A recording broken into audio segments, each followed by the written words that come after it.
রাসূলুল্লাহর চারটা পরিচয় আল্লাহ কোরআনে দিয়েছেন। এই আল্লাহ বলেন হাবিবকে, হাবিব হলেন তিনি যিনি তোমার এবং কিয়ামত পর্যন্ত সকল উম্মতের মাথার উপরের সব কষ্ট দূর করে দিয়েছেন। মেরাজ রজনীতে আল্লাহ সুবহানাহু ওয়া তাআলা নবীজিকে তিনটা হাদিয়া দিবেন। কয়টা?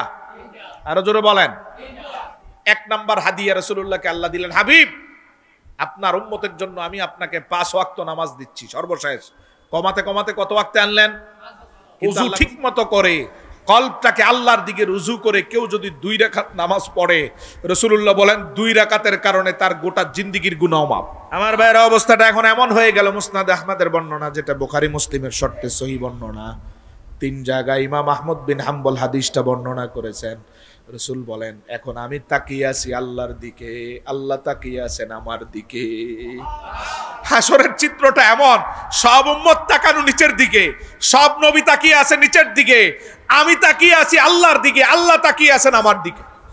আল্লাহু আকবার কোন আলিহি ওয়া আসহাবিহি ওয়া বারিকি ওয়া সাল্লিম الذي أرسله بالحق بشيرا ونذيرا وداعيا إلى الله بإذنه وسراجا منيرا. فقد قال الله تعالى في كلامه المجيد والفرقان الحميد: أعوذ بالله من الشيطان الرجيم. بسم الله الرحمن الرحيم. إن الله وملائكته يصلون على النبي يا أيها الذين آمنوا صلوا عليه وسلموا تسليما. اللهم صل على سيدنا مولانا محمد وعلى آل سيدنا اللهم صل على سيدنا مولانا محمد وعلى آل سيدنا مولانا. जाकुनी के सामने चेहरा दिखा ले ना मुझे, सीना बे दस्ते करम रखे निवाले ना मुझे. अल्लाहुम्मा सय्यिदना मौलाना मुहम्मद व अला आलि सय्यिदना मौलाना. ऐ मोहम्मद हशर में साथी बना लेना मुझे, रुज महशर दस्ते अपनी से पिला लेना मुझे. अल्लाहुम्मा सल्ले अला सय्यिदिना मौलाना मुहम्मद.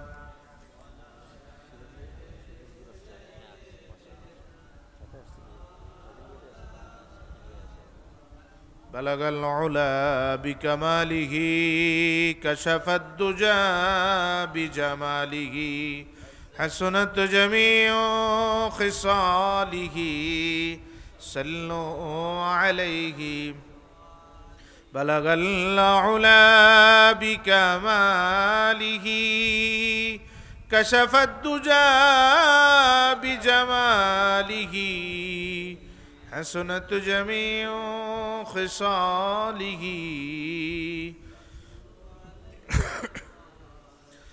أكبادنا مجروحة من سيف هجر المصطفى طوبى لأهل بلدة فيها النبي المحتشم بلغ العلا بكماله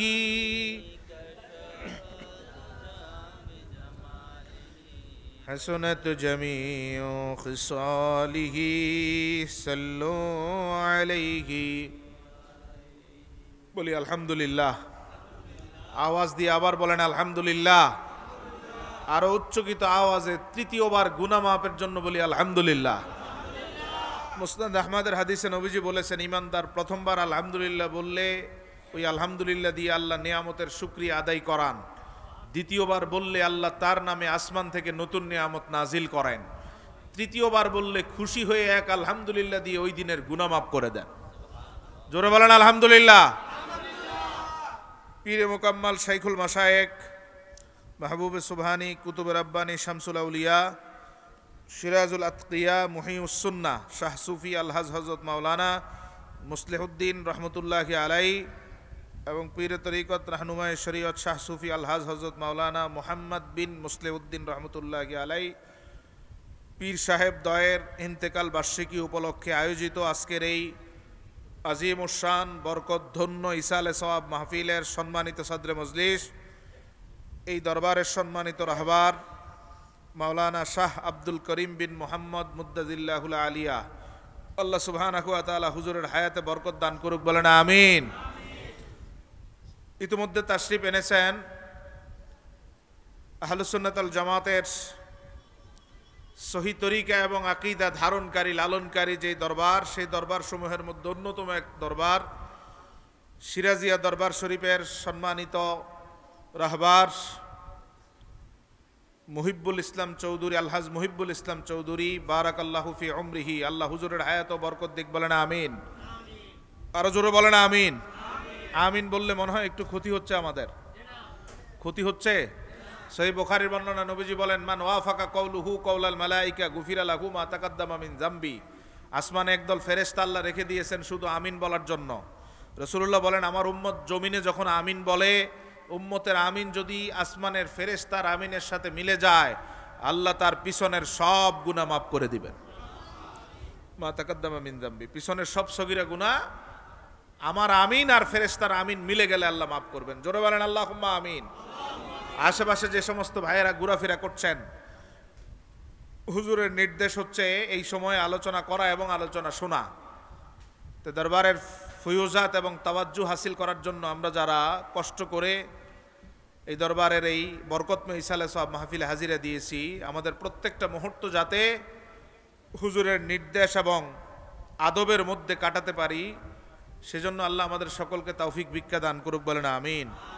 মুআজ্জাজ হাজিরিন, আল্লাহর ওলিদের দরবারে আমরা আসি আল্লাহর ওলিদের নেক দোয়ায় আল্লাহ যাতে আমাদের মৃত কলবগুলোকে সঞ্জীবন করে দেন, মারেফাতের সবকগুলো আমাদের জন্য যাতে আল্লাহ সহজ করে দেন, ইলমুল মারেফাতে আল্লাহ যাতে আমাদের অবস্থানকে তারাক্কি প্রদান করেন, ভবিষ্যৎ জিন্দিগি যাতে আল্লাহর রসুলের কদমে একনিষ্ঠ চিত্তে আমরা ব্যয় করতে পারি, সেই নিয়ত এবং সেই ক্ষুধা নিবারণ করার জন্য আমরা হাজিরা দেই, ঠিক কিনা বলেন? জাগতিক কোনো উদ্দেশ্য আমাদের নেই। এখানে আসবো আউলিয়া কেরামের রুহানি ফায়েজ তাওয়াজ্জু নিয়ে, ইলমে মারেফাতের দীক্ষায় আমি আমার জীবনকে রঙিন করে আল্লাহর হাবিব সাল্লাল্লাহু আলাইহি ওয়াসাল্লামের জিয়ারত আমরা যাতে আমাদের জীবনে বারংবার বহুবার আমরা যাতে নসিব করতে পারি, সেই মহান লক্ষ্যকে, উদ্দেশ্যকে বাস্তবায়নের জন্যই সন্তোষপুর দরবারে আমাদের হাজিরা দেওয়া, ঠিক না ভাই? ঠিক। অতএব আশেপাশে যে ভাইরা আছেন আদব রক্ষার্থে বসে যান। আমরা যতক্ষণ পর্যন্ত পরবর্তী নির্দেশ না দেওয়া হবে ততক্ষণ পর্যন্ত কোরআন সুন্নাহর আলোকে আমরা কথা শোনার চেষ্টা করব। আল্লাহ আমাদের তৌফিক দান করুক, আমিন। আল্লাহর হাবিব সাল্লাল্লাহু আলাইহি ওয়াসাল্লামকে আল্লাহ সুবহানাহু ওয়া তাআলা আমাদের মাথার উপরের সব কষ্ট দূর করার জন্য রাহমাতুল লিল আলামিন হিসাবে প্রেরণ করেছেন, বলি আলহামদুলিল্লাহ। এবং 2,24,000 নবী যেই কষ্ট উম্মতের মাথার উপর থেকে দূর করতে পারেন নাই, নবীজি আমাদেরকে দয়া মায়া ভালোবাসা বিলিয়ে দিয়ে আল্লাহর কাছে কান্নাকাটি করে জান্নাত পর্যন্ত আমাদের মাথার উপরের সকল কষ্ট ক্লেশ ঘানিগুলো আল্লাহর হাবিব চোখের পানি দিয়ে আল্লাহর কাছ থেকে দূর করে দিয়েছেন। জোরে বলি আলহামদুলিল্লাহ। রাসূলুল্লাহর 4টা পরিচয় আল্লাহ কোরআনে দিয়েছেন। এই 4টার মৌলিক চতুর্থ পরিচয় আল্লাহ সুবহানাহু ওয়া তাআলা সূরা আরাফের 157 নম্বর আয়াতে বলেন, ওয়ায়াদাউ আনহুম ইসরাহুম ওয়াল আগলাল আল্লাতী কানাত আলাইহিম। তিনি কেমন হাবিব চিনে নাও। পরিচয় দিচ্ছেন কে? সবাই বলতে হবে জোরে। পরিচয় দিচ্ছেন কে? আল্লাহ নিজে পরিচয় করায় দিচ্ছেন রাসূলুল্লাহকে আপনার সাথে। আল্লাহ বলেন হাবিবকে, হাবিব হলেন তিনি যিনি তোমার এবং কিয়ামত পর্যন্ত সকল উম্মতের মাথার উপরের সব কষ্ট দূর করে দিয়েছেন। যেই কষ্ট আগের নবীও দূর করতে পারে নাই, সেই কষ্ট নবীজি দূর করলেন। ওয়ায়াদাউ আনহুম ইসরাহুম ওয়াল আগলাল আল্লাতী কানাত আলাইহিম। যুগের পর যুগ, বছরের পর বছর, শতাব্দীর পর শতাব্দী যেই কষ্টের মাঝে উম্মত অতিবাহিত হতো, জান্নাতের রাস্তায় চলতে যেই কষ্টগুলোকে নিয়েই চলতে হতো, রাসূলুল্লাহ সাল্লাল্লাহু আলাইহি ওয়াসাল্লাম সেই সব কষ্টগুলো দূর করে দিয়ে নবীজির উম্মতের জন্য জান্নাতকে একেবারে সহজ করে দিয়েছেন। আলহামদুলিল্লাহ বলি। এজন্য মুসলিমের বর্ণনা নবীজি বলেছেন, জান্নাতে প্রতি 100 জনের মধ্যে 99 জন হবে আমি মুহাম্মদ মুস্তাফার উম্মত। বুঝেন নাই? বুঝেন নাই? 100 জনে 99 জন কারা? আমরা। আলহামদুলিল্লাহ বলেন। আর বাকি 1 জন হবে অন্য নবীর উম্মত। প্রতি 100 জনে 99 জন মুহাম্মদ মুস্তাফার উম্মত, বাকি জান্নাতি 1 জন হবে অন্য যে কোনো নবীর উম্মত। আল্লাহু আকবার বলেন। হাসরের ময়দানে কাতার থাকবে কয়টা? হ্যাঁ না, হাসরের ময়দানে কাতার, উম্মতের কাতার হবে কয়টা? 120টা। কয়টা? মুসনাদ আহমদ, আবু দাউদের হাদিস। হাসরের ময়দানে উম্মতের কাতার হবে 120টা। রাসূলুল্লাহ সাল্লাল্লাহু আলাইহি সাল্লাম বলেন, তার মধ্যে 80 কাতারই হবে আমি নবীর উম্মতের।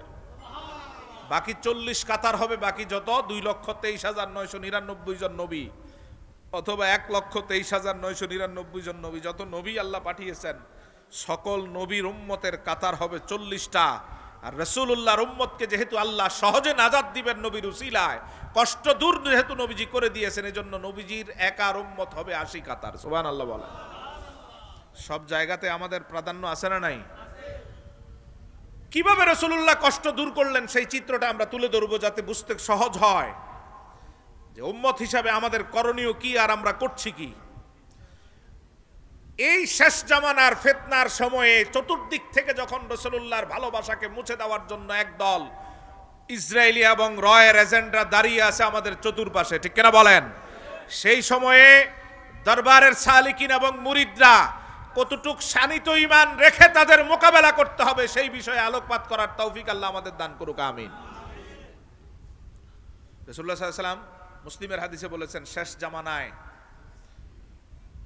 অগ্নিশিখার অঙ্গারি হাতের মধ্যে রাখা, এটা যেমন কঠিন হবে, তার থেকেও বেশি কঠিন হবে ঈমানকে রাখা। ইউসবিহুর রাজুলু মুমিনান ওয়া ইউমসি কাফিরা, বুখারীর বর্ণনা। সকালে ব্যক্তিটা মুমিন থাকবে তো বিকালে কাফের হয়ে যাবে। বিকালে মুমিন থাকা লোকটা রাত পার করতে হবে না, সকালবেলায় কাফের হয়ে যাবে। নাউজুবিল্লাহ বলেন। এইরকম পর্যদুস্ত অবস্থায় আস্তে আস্তে আমরা যাচ্ছি, ঠিক না বে ঠিক? কি পরিমাণ সেন্সিটিভিটি আমাদের থাকা দরকার, সচেতনতা থাকা দরকার।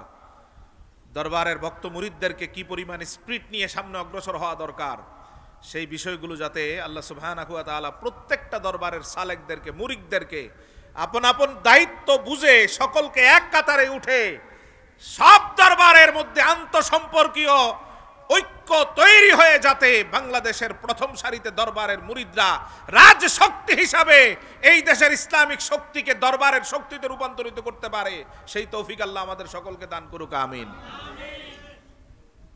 আহলে সুন্নাত ওয়াল জামাত তথা দরবারের শক্তি এই দেশের রাজশক্তি, ঠিক না? ঠিক। আমরা বিচ্ছিন্ন থাকার কারণে, বিভক্ত থাকার কারণে বাতিলরা আমাদেরকে বিভক্ত করে করে আমাদের জায়গাটা তারা দখলে নিয়ে আবার আমাদের বিরুদ্ধে ষড়যন্ত্র করে। আল্লাহ যাতে আমাদেরকে বুঝার তৌফিক দান করে, বলেন আমিন। আমাদের মাঝে আর কোনো বিভেদ থাকবে, এই দরবার ওই দরবারের মাঝে আর কোনো ফাটল থাকবে না। আহলুস সুন্নাত ওয়াল জামাতের ব্যানারে বাংলাদেশের সকল দরবার এক, ঠিক কিনা বলেন? এই টেন্ডেন্সি নিয়ে যদি সামনে অগ্রসর হতে পারেন বা পারি, তাহলে বাংলাদেশের রাজশক্তি থাকবে দরবারের শক্তি, আহলুস সুন্নাত ওয়াল জামাতের শক্তি। সরকার যে কোনো আইন করুক, সংসদের প্রত্যেকটা সদস্য সংসদে কথা বলার সময় মাথায় রাখবে, যদি 19-20 করি তাহলে দরবারের শক্তি রাস্তায় নামলে আমাদের অস্তিত্ব নিয়ে আমরা ফিরে যেতে পারবো না, ঠিক না? ঠিক। আল্লাহ আমাদেরকে আউলিয়া কেরামের যে স্পিরিট, শাহজালাল রহমতুল্লাহি আলাই এক হাতে তাসবিহ রাখতেন তো আরেক হাতে তরবারি রাখতেন, ঠিক কিনা বলেন? আর আমরা শুধু তাসবিহ জায়নামাজের মাঝেই জীবনকে সীমাবদ্ধ করব না, আমাদের এক হাতে আউলিয়া কেরামের শিক্ষা অনুযায়ী, বালাকোটের সেই শিক্ষা অনুযায়ী এক হাতে তাসবিহ জায়নামাজ থাকবে, আরেক হাতে তরবারি থাকবে দিন বিরোধী শক্তিকে নির্মূল করার জন্য। আল্লাহ সুবহানাহু ওয়া তাআলা আমাদেরকে পূর্বের আউলিয়া কেরামের সেই শিক্ষায় ফিরে যাওয়ার তৌফিক দান করুক, বলেন আমিন। হাজিরিন, কিভাবে নবীজি কষ্ট দূর করে আমাদেরকে সাবলীল একটা জায়গায় রেখে দিয়েছেন, বুখারীর বর্ণনা। বেশ আমি কয়েকটা নজির দিব হাদিসের মাধ্যমে, যে নবীজি কি কি করে আমাদেরকে সহজ করে দিলেন পথ চলাটাকে, রাস্তা চলাটাকে। প্রথমত আল্লাহর কাছে নবীজি চাইলেন, আল্লাহ আমার উম্মত আসবে শেষ জামানায়, হায়াত পাবে কম, গুনাহ করবে বেশি, সওয়াব করবে কম। আমি আপনার কাছে চাই আমার উম্মতের এই অল্প সওয়াব যাতে অধিক হয়ে আপনার কাছ থেকে, অল্প আমল যাতে আপনার কাছ থেকে অধিক সওয়াবের গ্যারান্টি পেতে পারে, আমার উম্মতের অল্প আমলেই যাতে আপনার কাছ থেকে অধিক সওয়াবের নিশ্চয়তা থাকে। এজন্য আমি চাই আমার উম্মত আমল করবে কম, আপনি সওয়াব দিবেন বেশি। আরো জোরে বলেন সুবহানাল্লাহ। সহিহ বুখারীর বর্ণনা, আল্লাহর হাবিব সাল্লাল্লাহু আলাইহি ওয়াসাল্লাম বলেন, আল্লাহ রাব্বুল আলামিন ঘোষণা দিলেন, মাইয়া আমালু লি ইলা নিসফিন নাহার, কে আমার জন্য দিনের একবারে সকাল থেকে দিনের মধ্য পর্যন্ত একনিষ্ঠভাবে কাজ করবা। আমার জন্য যদি কেউ সকাল থেকে দিনের মধ্য পর্যন্ত কাজ করো, আমি আল্লাহ তোমাদেরকে এক উহুদ পাহাড় পরিমাণ স্বর্ণের সওয়াব দিয়ে দিব। এক উহুদ পাহাড় পরিমাণ স্বর্ণ সওয়াব সহজ না কঠিন? বেশি না কম? অনেক বেশি। এক উহুদ পাহাড় পরিমাণ স্বর্ণের সওয়াব। ইহুদিরা বলল, আল্লাহ এত বড়, মাত্র 4-5 ঘন্টা 5.5 ঘন্টা কাজ করলে এত বড় নেকি পাওয়া যাবে, এক উহুদ পাহাড় পরিমাণ স্বর্ণের সওয়াব আমরা চাই। আল্লাহ সুবহানাহু ওয়া তাআলা বললেন, যেহেতু তোমরা চেয়েছো, আমি আল্লাহ দিনের সকাল থেকে অর্ধ দিবস পর্যন্ত একনিষ্ঠ চিত্তে কাজ করলে তোমাদেরকে এক উহুদ পাহাড় পরিমাণ স্বর্ণের সওয়াব দিয়ে দিব। বুখারীর বর্ণনা, এবার আল্লাহ সুবহানাহু ওয়া তাআলা ঘোষণা করতেছেন, মাইয়া আমালু লি ইলা সালাতিল আসর, এবার দিনের বাকি মধ্যে অংশ থেকে আসর পর্যন্ত এই সময়টুকু কারা কাজ করবে আমার জন্য, আমি আল্লাহ তোমাদেরকে আরেক উহুদ পাহাড় পরিমাণ স্বর্ণের সওয়াব দিব। দিনের প্রথম অর্ধেকে এক উহুদ, দিনের শেষ অর্ধেকে, কথা বুঝতেছেন তো? প্রথম তো নাসারারা নিয়ে গেছে, ইহুদিরা নিয়ে গেছে, এবার নাসারা খ্রিস্টানরা বলল, আল্লাহ ইহুদিদেরকে যেহেতু আপনি প্রথম অর্ধেকের এক উহুদের সওয়াব দিয়েছেন, আমরা নাসারারা চাই, খ্রিস্টানরা চাই বাকি অর্ধেক কাজ করলে আমরা যাতে এক উহুদ পরিমাণ স্বর্ণের সওয়াব পাই। আল্লাহ সুবহানাহু ওয়া তাআলা বললেন, তোমাদের আবেদন অনুযায়ী আমি আল্লাহ তোমাদের দিয়ে দিলাম। বলেন সুবহানাল্লাহ। আল্লাহর হাবিব আমাদের কোথায় নিয়ে গেলেন আমার ভাইরা? দেখেন, রাসূলুল্লাহ সাল্লাল্লাহু আলাইহি সাল্লাম বলেন, এরপরে আল্লাহ ঘোষণা দিলেন, মাইয়া আমালু লি মিন সালাতিল আসরি ইলা মাগরিবিশ শামস, কে আমার জন্য আসরের নামাজের শেষ থেকে মাগরিব পর্যন্ত মাত্র 1 ঘন্টা কাজ করবা। সুবহানাল্লাহ কোন? এর আগের ডিউরেশন গুলো দেখেন, সকাল থেকে 5 ঘন্টা সমান সমান 1 উহুদ, তারপর থেকে আবার 5 ঘন্টা আসর পর্যন্ত সমান সমান 1 উহুদ, মানে 10 ঘন্টায় আল্লাহ দিবেন কয় উহুদ? আবার বলেন। রাসূলুল্লাহ সাল্লাল্লাহু আলাইহি ওয়াসাল্লাম বুখারীর বর্ণনায় বলেন, এবার আল্লাহ ঘোষণা দেন, মাইয়া আমালুলি মিন সালাতিল আসরি ইলা মাগরিবি শামস, কে আমার জন্য আসরের নামাজের শেষ থেকে মাগরিব পর্যন্ত 1 ঘন্টা নিবেদিত হয়ে কাজ করবা, বিনিময়ে আমি আল্লাহ তোমাদের দিয়ে দিব 2 উহুদ পাহাড় পরিমাণ স্বর্ণের সওয়াব। রাসূলুল্লাহ সাল্লাল্লাহু আলাইহি ওয়াসাল্লাম বলেন, এটা ঘোষণাই করলেন আমার উম্মতের কাজকে সহজ করে আমার কথা মতো অল্প আমলে বেশি সওয়াব দেওয়ার জন্য। ওরা 10 ঘন্টায় পাবে 2 উহুদ, আর রাসূলুল্লাহর উম্মত 1 ঘন্টায় পাবে, জোরে বলেন না। ওরা 10 ঘন্টায় যা পাবে আমরা 1 ঘন্টা ঠেকিয়ে গোশ খাবে, নামাজ পড়বে, কোনো দাম, কমিশন করবে, চাঁদাবাজি করবে, নামাজ পড়বে, কোনো দাম নাই। সব কিছুর থেকে মুক্ত রেখে হালাল ইনকামে, তারপর কারো হক নষ্ট না করে, তারপর মা বাবার সাথে সুসম্পর্ক রেখে, ওযু ঠিক মতো করে, কলবটাকে আল্লাহর দিকে রুজু করে কেউ যদি 2 রাকাত নামাজ পড়ে, রাসূলুল্লাহ বলেন 2 রাকাতের কারণে তার গোটা জিন্দেগীর গুনাহ মাফ। কয় রাকাত? এটার নাম নামাজ, যেই নামাজ দিনের গুনাহ মাফ করে, সপ্তাহের গুনাহ মাফ করে, মাসের গুনাহ মাফ করে, জিন্দেগীর গুনাহ মাফ করে। মুসা আলাইহিস সালাম বলেন, রব্বুল আলামিন এই নামাজটা আমার উম্মতরে দেন। আল্লাহ বলেন, না না, এই নামাজ আমি কোন নবীরে দিব না, এই নামাজ রেখে দিয়েছি নূর নবী মুহাম্মদ মুস্তাফার জন্য। এটা আল্লাহ জমিনে দিবেন না আসমানে? জমিনে। নামাজ কবে দিবেন আল্লাহ? হ্যাঁ, পর্দার আয়াত জমিনে, রোজার হুকুম জমিনে, হজের হুকুম জমিনে, যাকাতের হুকুম জমিনে। আল্লাহ বলেন শুধু একটা বিধান আমি জমিনে দেই নাই, যখন নামাজ দেওয়ার প্রয়োজন হয়েছে মেরাজে সাক্ষাৎ করে তারপর হাদিয়া দিস। এটা অন্য ইবাদতের মতো না ভাই। অন্য ইবাদত দিয়েছেন জমিনে ওহী নাজিল করে, আর নামাজ দিয়েছেন আসমানে নিয়ে হাদিয়া করে। সুবহানাল্লাহ কোন। মুসা আলাইহিস সালাম বলেন, রব্বুল আলামিন এই নামাজটা আমারে দেন। রব্বুল আলামিন বলেন, না, এই নামাজ আমি তোমারেও দিব না, কাউকে দিব না, এই নামাজ দিব শুধু মুহাম্মদ মুস্তাফার উম্মতদেরকে। সুবহানাল্লাহ কোন। এই নামাজের মাধ্যমে তারা দিনের গুনাহ মাফ করবে, সপ্তাহের গুনাহ মাফ করবে, মাসের গুনাহ মাফ করবে, জীবনের গুনাহ মাফ করবে, এমনকি ছোট গুনাহ মাফ করবে, বড় গুনাহ মাফ করে দিবেন। সুবহানাল্লাহ কোন। শুধু ছোট গুনাহ না, বড় গুনাহগুলো আল্লাহ মাফ করে দেন। মুসলিমের বর্ণনা, এক সাহাবী নবীজির দরবারে এসে কান্না শুরু করলেন, ইয়া রাসূলুল্লাহ, পথ চলতে গিয়ে আমি একটা বড় কবিরা গুনাহ করেছি, জিনার গুনাহ করে ফেলেছি। এবার আপনি আমারে যত শাস্তি দেওয়ার সব শাস্তি দেন, যাতে আমি কিয়ামতের ময়দানে আল্লাহর সামনে সহিভাবে দাঁড়াতে পারি এবং বিনা হিসাবে জান্নাতে যেতে পারি। সুবহানাল্লাহ কোন। গুনাহ করে ফেলছে, খুব অনুতপ্ত, লুকাচ্ছেন না, রাসূলের কাছে এসে কান্না করতেছেন, ইয়া রাসূলুল্লাহ, গুনাহ তো করছি, এখন কি করব? রাসূলুল্লাহ সাল্লাল্লাহু আলাইহি সাল্লাম কোনো কথা বললেন না। নামাজের সময় হলো, বেলাল রাদিয়াল্লাহু তাআলা আযান দিলেন, সহিহ মুসলিমের হাদিস। ইকামত দেওয়া হলো, আযান ইকামতের পরে নামাজ কায়েম হলো, রাসূলুল্লাহ ইমামতি করতেছেন, পিছনে সব সাহাবীরা নামাজ পড়ছেন। নামাজ শেষ হওয়ার পরে সব সাহাবী তার নিজস্ব কাজে আস্তে আস্তে চলে যাচ্ছেন। ওই সাহাবী আবার দাঁড়িয়ে কান্না শুরু করলেন। সুবহানাল্লাহ কোন। ইয়া রাসূলুল্লাহ, আমি যে জন্য আসলাম ওই কাজটা তো হলো না, আমি চাই আপনি আমারে যত শাস্তি দেওয়ার, যত শাস্তি সব দুনিয়াতে দিয়ে দেন, যাতে কবরে শাস্তি পেতে না হয়। সুবহানাল্লাহ কোন। ওনাদের টেন্ডেন্সি এমন ছিল, শাস্তি সব নিব দুনিয়ায়, কবরটা থাকবে জান্নাতের বাগান। আর আমাদের টেন্ডেন্সি হলো, দুনিয়ায় যা হয়, কবরে যা হয় হোক, দুনিয়ায় বেঁচে যেতে পারলেই পারলাম। ঠিক কিনা? আমাদের উল্টা ছিল তাদের অবস্থা, আমাদের উল্টা ছিল তাদের অবস্থা। সাহাবী বলতেছেন, ইয়া রাসূলুল্লাহ, কবরেরটা তো সহ্য করতে পারবো না, কবরটা নিরাপদ থাক, যত শাস্তি দেওয়ার দুনিয়ায় দিয়ে দেন।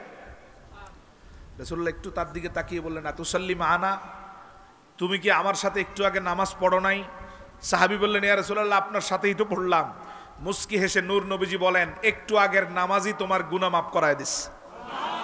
আরো আস্তে। এটার নাম কি? নামাজ। এটার নাম কি?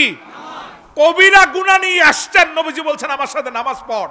সাহাবী নামাজ পড়ার পর ঘোষণা দিচ্ছেন, নামাজের কারণে তোর কবিরা গুনাহ মাফ।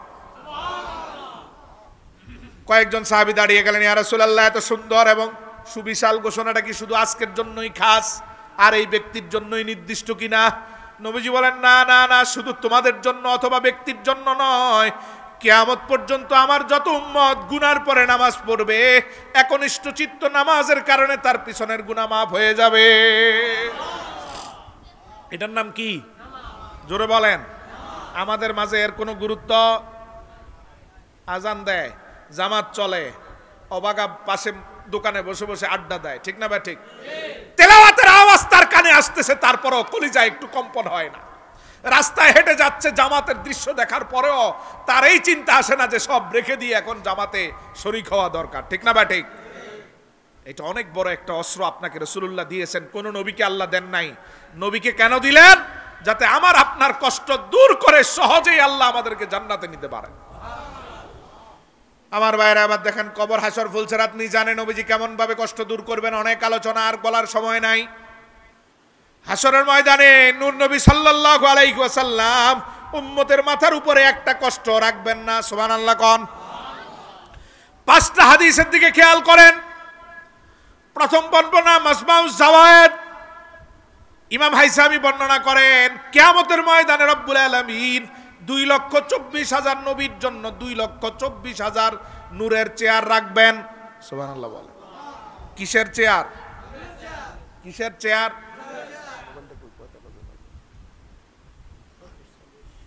কিসের চেয়ার রাখবেন? নূরের চেয়ার। আর আমাদের অবস্থা কি হবে? বুখারী, রাসূলুল্লাহ সাল্লাল্লাহু আলাইহি ওয়াসাল্লাম বলেন, সব উম্মত গায়ে কোনো কাপড় নাই, পায়ে কোনো জুতা নাই, নগ্ন পদ হয়ে প্রত্যেকেই হাসরের ময়দানে বস্ত্রহীন ভাবে দাঁড়িয়ে থাকবে, ঠিক না? আমরা সবাই থাকবো কিভাবে? দাঁড়িয়ে। আর নবীরা থাকবেন নূরের চেয়ারে বসার জন্য 2,24,000 নূরের চেয়ার। ইউদাউলিল আম্বিয়ায়ে মানাবিরু মিন নূর, নূরের চেয়ার সাজায় দিবেন আল্লাহ। সব এক একটা করে চেয়ারের মধ্যে নাম খোদাই করা থাকবে। এটা আদমের, এটা মুসা, ঈসা। এই 2,24,000 চেয়ারের মধ্যে সবচেয়ে বড় চেয়ারটা হবে নূর নবী মুহাম্মদ মুস্তাফা। তাও স্বাভাবিকভাবে সেট করবেন না আল্লাহ, সব নবীর চেয়ারের মাথার উপরে থাকবে নূর নবীর চেয়ার। আর জোরে আল্লাহু আকবার। কারণ আমার নবী সব নবীরও সাইয়্যিদুল মুরসালিন। তিনি শুধু নবী না, তিনি নবীরও নবী, তিনি রাসূলেরও নবী, সব জায়গার নবী, উম্মতের নবী, কুল কায়নাতের নবী, মাখলুকাতের নবী, রহমতের নবী, সুবহানাল্লাহ কোন। আল্লাহর হাবিব সাল্লাল্লাহু আলাইহি সাল্লাম বলেন, ইয়াজলিসুনা আলাইহা, 2,24,000 নবীর জন্য 2,24,000 নূরের চেয়ার রাখা হবে। সব নবী গিয়ে গিয়ে তাদের চেয়ারের নাম দেখে দেখে বসে যাবে। আমরা কিভাবে আছি? কয় বসে আছি? আমরা কেমনে আছি? গায়ে জামা আছে, পায়ে জুতা আছে, নগ্ন পদ, একেবারে বিবস্ত্র, বস্ত্রহীন। আর নবীরা, আল্লাহর হাবিব সাল্লাল্লাহু আলাইহি সাল্লাম বলেন, ইয়াবকা মিম্বারি, রব্বুল আলামিন তাকায় দেখবেন সব উম্মত দাঁড়িয়ে আছে, আর নবীরা চেয়ার দেখে দেখে বসে গেছেন। সব চেয়ারে নবী আছে, শুধু নূর নবীর চেয়ারে নবীজি নাই। রাসূল বলেন, আমি দাঁড়ানো থাকবো, আমি চেয়ারে উঠবো না। রব্বুল আলামিন বলবেন, হাবিব সব নবী তো চেয়ারে বসে গেল, সব নবীর মাথার উপরে আপনার বড় আসনটারে আমি রাখলাম, তারপরেও কেন আপনি বসেন নাই? সুবহানাল্লাহ কোন। রাসূলুল্লাহর জবাবটা দেখেন, আপনার কলিজা ঠান্ডা হয়ে যাবে। রাসূলুল্লাহ সাল্লাল্লাহু আলাইহি সাল্লাম বলেন, রব্বুল আলামিন এক হাত অথবা এক বিগত মাথার উপরে সূর্যটারে রেখে আমার উম্মতরে এভাবে সূর্যের মধ্যে দাঁড়িয়ে থাকা কষ্ট হয়ে যাবে, এই চিন্তায় আমি নবী আমার চেয়ারটা ছেড়ে দিয়ে দাঁড়িয়ে আছি। সব নবী কেমনে আছে? বসে বসে। এখানে পার্থক্য বুঝবেন, সবাই আমার নবীর মতো না, কেউ আমার নবীর মতো না, ঠিক কিনা বলেন? আমার নবীর মতো কোনো নবীও না, উম্মত তো দূরে থাক। সব নবী কিভাবে আছে? বসে আছে। আর আমাদের নবী, আল্লাহ বলেন, হাবিব আপনি কেন বসেন না? রাসূলুল্লাহ সাল্লাল্লাহু আলাইহি ওয়াসাল্লাম বলেন, আমার উম্মতের বিচার তাড়াতাড়ি এবং কষ্টমুক্ত না করলে আমি চেয়ারে বসবো না। আল্লাহ বলেন, হাবিব কি চান? রাসূলুল্লাহ সাল্লাল্লাহু আলাইহি ওয়াসাল্লাম বলেন, আল্লাহ আমার উম্মত পাঠাইছেন শেষ জামানায়, বিচার হবে সবার শেষে, এখানেই আমার কষ্ট, সবার বিচার এক এক করে। খেয়াল করতেছেন তো? সব নবী কোন দিকে তাকায় আছেন?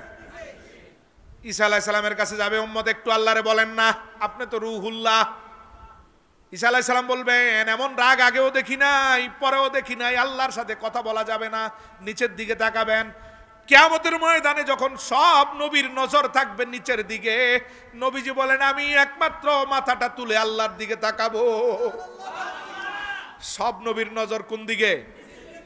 নবীজির নজর অন্য সব নবীর সাথে আমার নবীর পার্থক্য আছে না নাই?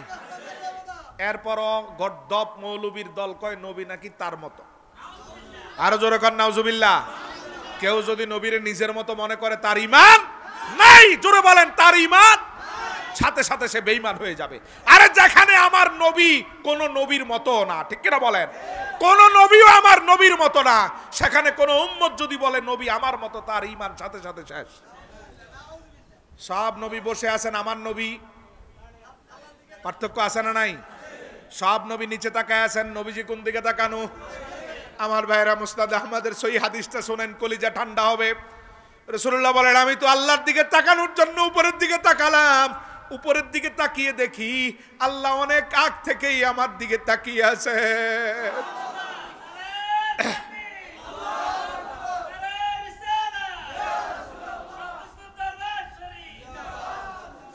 অবস্থাটা কেমন হবে আমার ভাইরা? অবস্থাটা এখন এমন হয়ে গেল, মুসনাদ আহমদের বর্ণনা, যেটা বুখারী মুসলিমের শর্তে সহিহ বর্ণনা, 3 জায়গায় ইমাম আহমদ বিন হাম্বল হাদিসটা বর্ণনা করেছেন। রাসূল বলেন এখন আমি তাকিয়ে আছি আল্লাহর দিকে, আল্লাহ তাকিয়ে আছেন আমার দিকে। হাসরের চিত্রটা এমন, সব উম্মত তাকানো নিচের দিকে, সব নবী তাকিয়ে আছে নিচের দিকে, আমি তাকিয়ে আছি আল্লাহর দিকে, আল্লাহ তাকিয়ে আছেন আমার দিকে। আল্লাহু আকবার কোন? আরে মনে করে নবী নাকি তার মতো। নাউজুবিল্লাহ কোন? আল্লাহ এদের হেদায়েত দান করে, বলেন আমিন। রাসূলুল্লাহ বলেন আমি আল্লাহর দিকে তাকায় থাকবো, আল্লাহর দিদার উপভোগ করতে থাকবো, আমি কোনো কথা বলবো না। এই তাকানোর মধ্যে প্রথম কথা বলবেন আল্লাহ সুবহানাল্লাহ কোন? প্রথম কথা বলবেন কে? আল্লাহ সুবহানাহু ওয়া তাআলা কি বলবেন? ইস্তাশারানি বি রাব্বি কাইফা আফআলু বিহি। মুসনাদ আহমদের বর্ণনা, যেটা বুখারী মুসলিমের শর্তে সহিহ বর্ণনা, নবীজি বলেন আমি আল্লাহর দিকে তাকানোর পরে, দীর্ঘ সময় চলে যাওয়ার পরে আল্লাহ বলবেন হাবিব আপনি আমাকে পরামর্শ দেন। আল্লাহু আকবার। কে বলতেছেন? কে বলতেছেন? হাবিব আপনি আমারে পরামর্শ দেন, আপনার উম্মতের সাথে কেমন বিচার করলে আপনি খুশি থাকবেন। আল্লাহু আকবার কোন? বিচার করবেন কে? মালিক ইয়াউমিদ্দিন কে? আহকামুল হাকিমিন কে? বিচারপতি কে? আর চাচ্ছেন রাসূলুল্লাহর কাছে ইস্তাশারানি বি কাইফা আফআলু বিহি। আমি আবার বলছি, বুখারীর শর্তে সহিহ হাদিস, বুখারীর হাদিসের যেই মান এই